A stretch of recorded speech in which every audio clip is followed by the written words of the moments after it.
All right, we're back and we're going to talk about the representativeness heuristic. All right. If an event matches your prototype, ooh, remember that from when we were talking about pattern recognition and things, concepts. If an event matches your prototype, you tend to assume that that event is a member of the category, right? Like if it really closely matches your prototype, well, it must belong to the category for which it is the prototype, right? Sorry, I forgot to mute my phone. I'm like the world's worst classmate. So here we have an event, this person. And now I'm going to, not only do you have his appearance, but I'm also going to say that he likes to read and he lives in a college town. You have to decide, is he a rock climber or a rock climber and a professor? All right, so you have to decide that based on that limited information.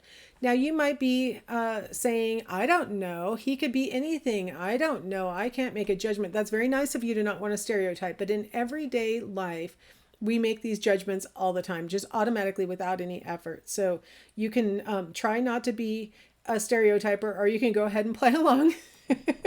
Because what you're doing really is a type of stereotyping, right? Because you're looking to see whether this individual matches your prototype for a rock climber or a professor or a rock climbing professor, right? Here's the problem though. Let's assume that this is the whole field of people who are professors. And then let's say that this is the whole field of people who are rock climbers. You have that little area that's overlapping. Whoops, I thought I drew an arrow to it, but I didn't. Little area that's overlapping that is the field of people who are professors and rock climbers. Statistically, if you're just purely going to go on statistics alone, you are going to be more likely to be right to say that he is just a rock climber than to say that he is that in that little tiny wedge that is rock climbing professors, right? He's much more likely to be one thing than he is to be the confluence of two things. But most of us say, well, he looks like a professor and he likes to read and he lives in a college town. I'm going to go professor, and I guess he could be a rock climber too. And so we use the representativeness heuristic to sort of fly in the face of the statistical likelihood, right? We forget about the base rate of rock climbing professors and instead just say, I don't know, he doesn't fit my stereotype of a rock climber at all, but he definitely fits my stereotype of professor. I'm willing to just take the risk and say, I guess he could rock climb too. But he's definitely a professor. This is the representativeness heuristic at work. Part of what makes the representativeness heuristic so powerful is that, we don't tend to think about the base rate of different kinds of events out in the world. We don't think about how many professors there are in the world versus how many rock climbers, or how many rock climbing professors there are. We don't think about the base rate of the event out in the world. So we fail to accurately take the frequency of the event into account. Why? Why don't we think more statistically like that? Why is it so hard for us to think in that kind of statistical way?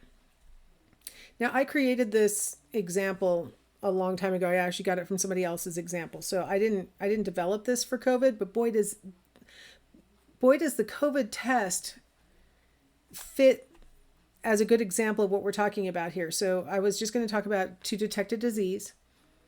You can think whatever disease you want, but so if a test to detect a disease whose prevalence is 1 in 1,000. So prevalence means that how many people in the population actually have this disease. If the prevalence is 1 in 1,000, that means out in the population, you would expect one person per 1,000 to have the illness. So if a test to detect a disease whose prevalence is 1 in 1,000 has a false positive rate of 5%, so that means that it incorrectly tells you that the person has the disease 5% of the time. What are the chances that a person found to have a positive test result actually has the disease? Assuming you know nothing else. You don't know their symptoms. You don't know anything else of what's going on. All you know is that they have got a positive test result. So if the prevalence in the population is 1 in 1,000, and the test will tell you that 5 people in 100 have the disease that don't really have it. So 5 out of 100 will be told that they have the disease when they don't. And 1 in 1,000 people out in the population actually have it. How are you supposed to figure out the chances that a person who has a positive result really has the disease? Well, 5% false positive means that 5 out of 100 or 50 out of 1,000 healthy people will actually test positive. Okay, so I converted it over to 1,000 so we can make this apples to apples comparison. 1 in 1,000 in the population has the disease. 50 out of 1,000 who take the test will be told they have the disease when they really don't. So let's say 51 people test positive. That means that only 1 out of those 51 people actually has the disease, which means that there's a less than 2% chance that a person who tests positive actually has the disease.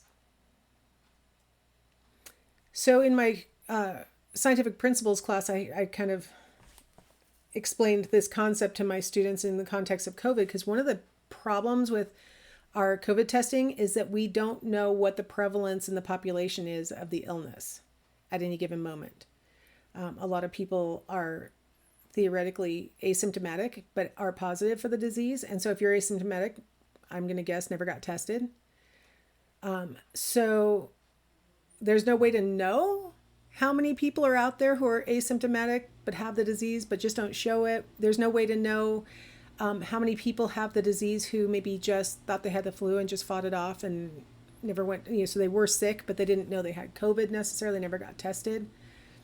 We don't know what the prevalence rate is for COVID at any given moment in time. And it varies, right? We've been seeing these up-down patterns of infection. So we don't know what the prevalence rate is, which means we have absolutely no way of knowing how accurate the COVID test is.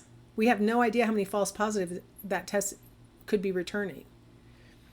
So we're really just fighting blindly. We have absolutely no idea how many people were told that they had COVID and went home and quarantined and things with no symptoms, perhaps, because there were a lot of people being tested who didn't have symptoms, but they were being tested so they could continue to work and do other things. So people who got positive tests but didn't really have it. Like, what percentage of the tests were false positives? And really, there's no data out on that yet. The assumption right now is that if you got a positive test, you have COVID. And no test is that accurate for anything. When I was pregnant with my first child, they wanted to give me a test for Spina Bifida, which is a disorder where the spinal column doesn't completely, the bones of the spinal column don't completely fuse around the spinal cord during fetal development. And so you can end up with areas of the spinal cord that are, vulnerable to, pressure causing paralysis and things like that. So they like to give a Spina Bifida test to, sort of prepare so that, during childbirth, you would maybe go for a cesarean section so as not to compress the spine and things like that. I actually ended up refusing the test when I found out that it had a 30% false positive rate. Oh no, I am the kind of person who would have spent the rest of my pregnancy completely fretting, and it could have been that I was in the 30% that didn't have anything wrong. I had to refuse the test because I couldn't have taken the false positive. I couldn't have taken it. And so I'm too nervous as it is about stuff like that. So I was like, you know what? Just better not to know. We'll rely on the ultrasound later. I mean, we're just going to have to do that. But those kinds of false positive rates are scary. I mean, the idea that you could have as much as 30% of people being given the wrong information. And so we honestly don't know the false positive rates on COVID testing. And so I think that's why I finally reasoned out why we are required to get vaccinated, even if we've had a positive COVID test, even a positive COVID test where we were very sick. And I think it's because the authorities are aware that we probably have a high false positive rate on the COVID tests. And so a lot of people who think they had COVID maybe didn't. And then combine that with our antigen tests may not be accurate either. They may produce false positives so that people think they have antibodies to COVID, but those are really coronavirus antibodies to some other kind of coronavirus disease. The only thing that we would be able to know concretely is if you've had a vaccine. Like that's the only concrete thing we know for sure. And then of course some of the vaccines have not been, there were early on people who were getting ones that had been not kept at the right temperature and other kinds of things. And so even the vaccines are not, perfect, but at least we know that you had it. Like that's documentable. And so I think that's why they're settling on that, because I've really been struggling with why are they making people who have had the disease get vaccinated. And I think I've settled on that.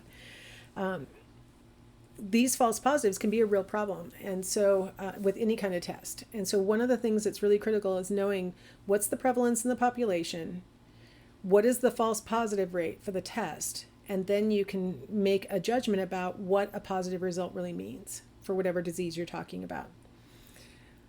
All right, our final way of generating solutions would be insight. And if only life could be so easy that all answers come to us through insight, but they don't. Insight occurs when just you have a sudden awareness of what the solution is. Unfortunately, you can't do this on purpose. A lot of times you will achieve insight as soon as you sort of stop thinking about the problem. All of a sudden a solution will come to mind, or you wake up with it in the morning, or something like that, and it just pops into your head. So unfortunately, you can't do it on purpose. But insights are critical to certain things that we like to do for, entertainment, like jokes. Never under any circumstances take a sleeping pill and a laxative on the same night. Now it takes you a second to figure out why that's funny, and then you go, oh yeah, that's funny. Depend on the rabbit's foot if you will, but remember, it didn't work for the rabbit, right? Like these jokes rely on you having a moment, a flash of insight where you suddenly realize why that's funny. Riddles rely on insight quite often. I am the beginning of the end and the end of time and space. I am essential to creation and I surround every place. What am I? Ooh, that's a great riddle. Well, it's the letter E, right? It's the beginning of the word end. It's the end of both the word time and the word space. And it surrounds. It's essential to creation. Like you can't spell creation without E. And then I surround every place because the first letter of every and the last word of place. Ah ha ha. That's funny. Great riddle. How about this one? The person who makes it sells it. The person who buys it never uses it. The person who uses it doesn't know they are. What is it? This one really had me stumped for a long time before I found out the answer is coffin. Okay, because most people don't buy their own coffins. Most people, somebody else buys them for them. Another factor in insight is the incubation effect. Like I mentioned, sometimes as soon as you stop thinking about the problem, the solution will come to your mind, or you'll suddenly have a solution when you wake up in the morning or something, or you go take a walk and when you come back and sit at your desk, you're like, oh my gosh, I have an idea, right? Like suddenly you can solve a problem. That's what we call an incubation effect. When you sort of stop thinking about it and let it sort of ripen, ideas might come to mind. So here's a good example that might require incubation.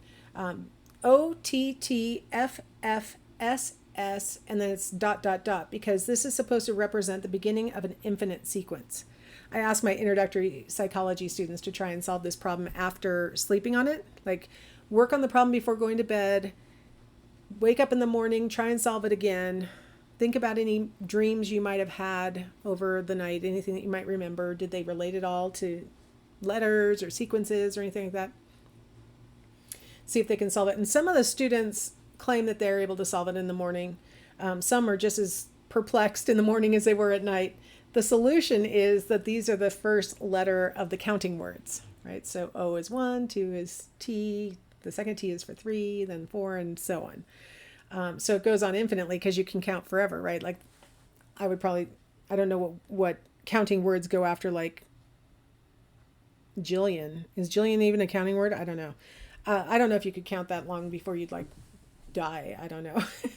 But so there are lots of different ways to generate solutions. Your most secure and reliable, you'll come to the right solution, is an algorithm. The most likely strategy that you would use would be a heuristic approach where you're sort of using these rule of thumb strategies. And then there also is this opportunity for insight to kick in and help you to solve certain problems.